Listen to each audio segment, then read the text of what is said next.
কিন্তু মা ঈদের 2 থেকে 3 দিন আগে ইন্তেকাল করেছে, ঈদ চলে গিয়েছে, সন্তান খবর নেয়নি মা। এত বড় শিক্ষক, বুয়েটের শিক্ষক হয়েছে তুমি, এত কিছু পড়লা, অনেক কিছু মাথায় আছে তোমার কাছে, ইসলামী আর নৈতিক শিক্ষা না থাকার কারণে তুমি এমন কুলাঙ্গারে পরিচয় দিয়েছো। মিরপুর 11-তে গত 3 থেকে 4 দিন আগের ঘটনা, মার লাশ পাওয়া গিয়েছে 7 দিন পরে।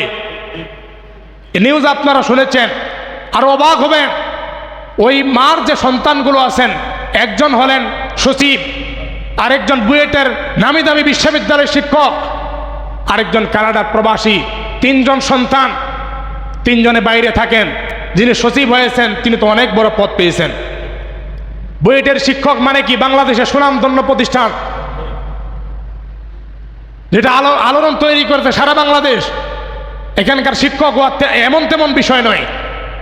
এরপর একজন কানাডায় আছেন, মেয়ে একজন আছেন, তিনিও শিক্ষিকা, কিন্তু মা ঈদের 2 থেকে 3 দিন আগে ইন্তেকাল করেছে, ঈদ চলে গিয়েছে, সন্তান খবর নেয়নি মা। 3 জন সন্তানকে বড় করেছেন কে?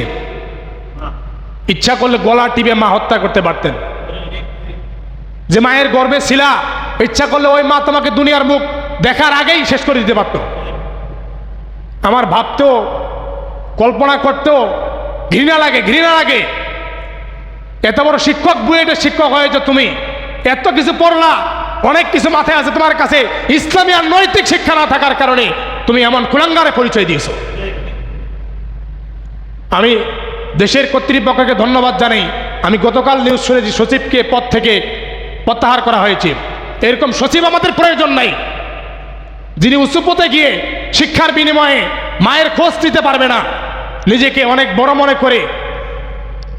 অবাক করার বিষয়, ঈদ চলে গিয়েছে, ঈদের আগেও মারা গিয়েছে মা।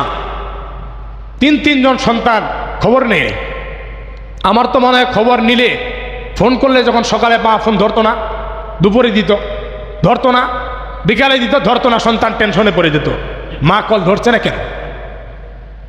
12-14 ঘন্টা গেলেই ওই সন্তান আর থাকতো না, কি জানি সমস্যা হয়েছে, আশেপাশে কারো নম্বর থাকলে কানেক্ট করতো।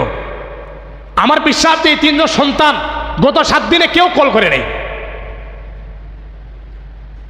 একজন নার্স সেখানে গিয়েছে রুম খুলে, এরপরে ওই চিকিৎসা দেওয়ার জন্য নার্স রুম খুলে যায়, দেখে তো মহিলার তো চোখের মধ্যে পোকা ধরছে, শরীরে কয়েকটা জায়গায় পোকা ধরছে, পচে গিয়েছে, গন্ধে যাওয়া যায় না, দুর্গন্ধ বের হচ্ছে। 999-এ কল দিয়ে তিনি প্রশাসনকে অবগত করেছে। সেখানে এসে সে লাশ উদ্ধার করা হয়েছে 7 দিন পরে। আমি বাংলাদেশের প্রশাসনকে এটাও জানাই যে ছেলেটা এখনো বুয়েটের শিক্ষক আছে, তাকে বরখাস্ত করা হোক। যার মাধ্যমে জাতি শিখবে, শিক্ষা জাতি যদি মেরুদণ্ড হয়, যারা শিখাবে তারা যদি কুলাঙ্গার হয়, তাহলে এই জাতি কোনোদিন ভালো কিছু শিখবে না। কিসের শিক্ষা তোমার মাঝে? কিসের শিক্ষা? এগুলো শিক্ষার ন্যূনতম পরিমাণ দাম নাই। যে সন্তান মা মারা গেলে পাশে দাঁড়ায়, মায়ের সাথে একটু কথা বলতে পারে না। আমার ভাইরা রাগ করবেন না, বাংলাদেশে কোনো নজির দিতে পারবেন না যে একজন আলেমের বাবা এবং আলেমের বাবা মা এভাবে মারা গিয়েছে, বা কি বলে এটা, কি জানি বলে, বাবা মাকে রাখে দেয় যে বৃদ্ধাশ্রম। বাংলাদেশে কোনো নজির দিতে পারবেন না যে একজন আলেমের বাবা এবং মা বৃদ্ধাশ্রমে রেখে দিয়েছে।